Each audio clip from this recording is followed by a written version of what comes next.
Réagir, réagir. Je suis baignée dedans depuis que je suis petite, donc j'ai commencé d'abord en tant que tapissier, j'ai fait des formations et après je me suis dirigée vers la sellerie pour avoir plus de portes ouvertes. C'est en 2016 qu'Élodie Touvron a ouvert son atelier de sellerie au bois Plage-en-Ré. Un métier qui lui a été inspiré par ses parents, artisans, tapissiers et décorateurs pendant presque 20 ans sur l'île de Ré. Élodie a d'abord étudié et obtenu surtout un CAP de tapissier avant de se former en sellerie nautique et générale. Sa formation s'est déroulée à Douarnenez, en Bretagne, dans les ateliers de l'enfer, pavés de bonne formation comme l'écrivait le journal Ouest France. Chaque année, pendant 8 mois, une quarantaine d'apprenants en sellerie, voilerie ou charpente navale sont formés avec l'obtention d'un CAP ou d'un CQP, certificat de qualification professionnelle. C'est la seule institution en France à proposer ces 3 formations et la sélection très rigoureuse font des ateliers de l'enfer sa notoriété. Une personne sur 2, voire 2 sur 3 sont refusées en fonction des formations. Une fois la formation achevée, 60% des personnes formées en voilerie ont été embauchées. Côté charpente et sellerie, 80% des jeunes diplômés ont trouvé un employeur. Élodie Touvron. J'ai fait une première sélection vers le mois de mai-juin, où là j'y suis allée, j'ai monté tout un projet de ce que je voulais faire dans l'avenir, que j'étais déjà un peu dans le métier de tapissier, que je voulais mettre une autre corde à mon arc. Et ensuite, on était, je pense, plus d'une 50aine, voire plus, à être présentés et au final une dizaine à être pris. Donc une fois qu'on est sélectionné, il faut qu'on suive notre démarche jusqu'à la fin. Pendant ces 9 mois-là, on a tout un dossier à monter sur ce qu'on a fait et ce qu'on veut faire aussi par la suite. Et après, voilà, il y a le milieu sellerie, mais il y a aussi dans cette école-là, il y a tout ce qui est pour la voilerie et aussi en charpente marine. Quand vous sortez de cette école, par exemple de Douarnenez, est-ce que vous avez l'assurance de trouver très rapidement un travail? Oui, c'est quand même une bonne formation. Si on trouve un patron en amont quand on fait des stages, puisqu'on a quand même 6 semaines de stage pendant cette formation-là, c'est vrai que ça nous permet de pouvoir essayer de trouver un patron à côté et pouvoir être embauché dès qu'on sort de cette école et on est quand même, on va dire, formé pour pouvoir être autonome en sortant de cette formation-là ou voire de monter son entreprise, oui.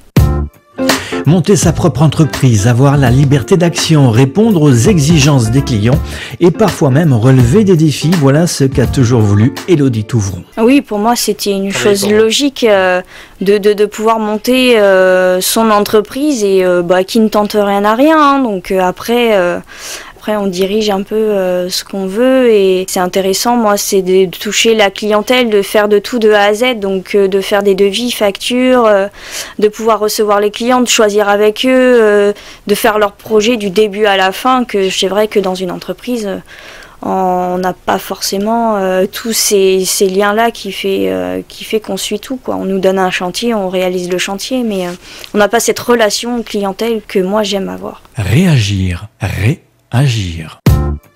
Élodie Touvron s'est formée en sellerie générale et sellerie nautique avec une préférence tout de même pour la rénovation de motos et de voitures anciennes. Par contre, Élodie avoue ne pas avoir et ne pas vouloir surtout travailler sur l'équipement et accessoires de harnachement pour chevaux, une spécialité qu'elle met volontiers de côté. Moi, je touche pas du tout à l'arnachement. C'est vraiment un métier complètement différent. Il faut connaître l'anatomie du cheval. Il faut connaître que ça soit quand on le monte, il faut être monteur. Il faut connaître ce milieu-là et on rentre pas dans une école d'arnachement comme ça. Parce que là, sur l'île de Ré, vous êtes bien placé. Oui, on est bien passé, oui. C'est vrai que j'ai eu déjà réparé quelques tapis, on va dire, qu'on pose sur eux, ou voilà.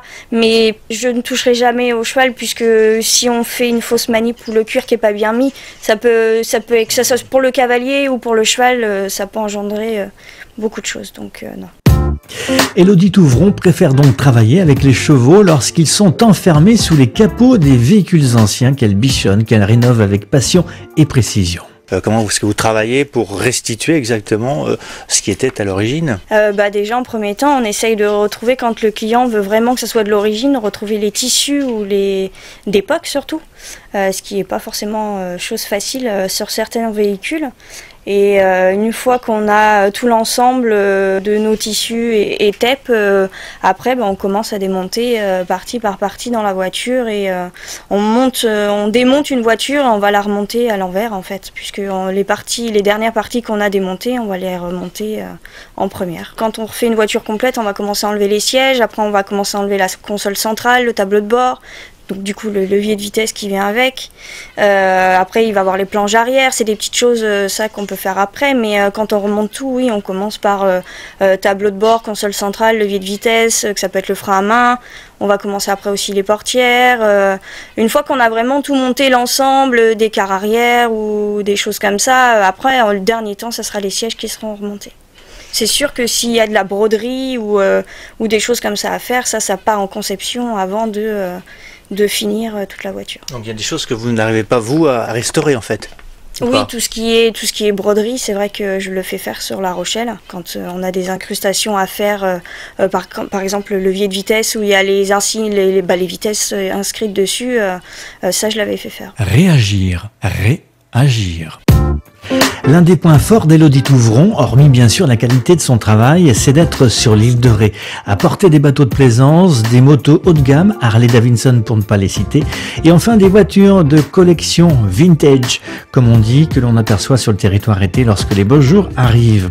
À cette clientèle-ci s'ajoute celle des touristes parisiens et étrangers. Oh oui, il y a beaucoup d'anciens véhicules sur l'île de Ré, plus qu'on pense même. Après, faut arriver à toucher ce milieu-là aussi, des fois, qui est un peu fermé. Donc, et une fois qu'on en a touché, c'est vrai qu'après, ils viennent tous au fur et à mesure, en fonction des budgets aussi des personnes, ils viennent tous à l'atelier. Oui. Un client peut venir me voir avec sa voiture entière, comme il peut m'apporter un ami à lui qui a lui juste une petite bricole à faire sur sa voiture. Mais du coup, ça fait parler, et même si des fois, c'est pas grand-chose, mais là, j'ai réparé une petite bricole sur une capote, mais c'est vrai qu'on va peut-être y passer que 10 minutes, mais ça fait toujours plaisir d'aider un client, que ce soit sur des petites réparations que sur des gros chantiers, quoi. Vous l'avez entendu, notre jeune sellière rétaise s'épanouit dans son métier et dans son atelier du bois Plage-en-Ré. Depuis 2 ans, le bouche à oreille fonctionne très bien, les commandes affluent et le travail aussi. Dans son atelier, Élodie restaure et crée sièges de voiture, de moto, coussinage de bateau ou encore canapés et sièges de maison.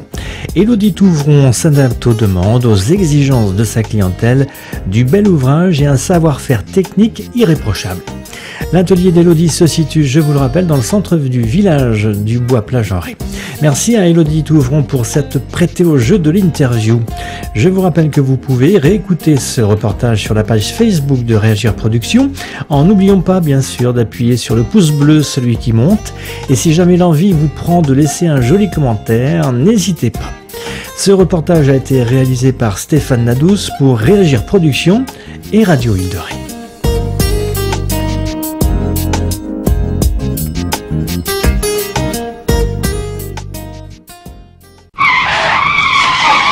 Réagir, réagir.